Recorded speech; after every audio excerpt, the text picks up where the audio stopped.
So when you can tap into energy quickly, you can overcome a lot of imbalances and things that were missing in the past in terms of your endocrine health, in terms of your hormonal health, in terms of your immune system function.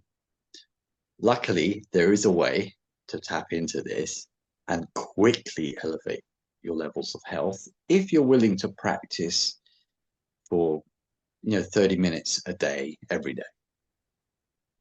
And considering we may have had bad health habits for 10, 15, 20, 30 years or longer, the fact that you could get everything back on track within a few months of practicing something very easy and simple, 30 minutes a day, it's not a huge price to pay,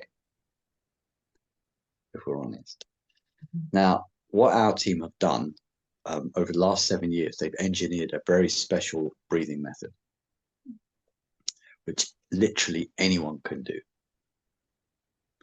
We've tried it on people as young as 5, all the way up to people up to 85. Mm-hmm.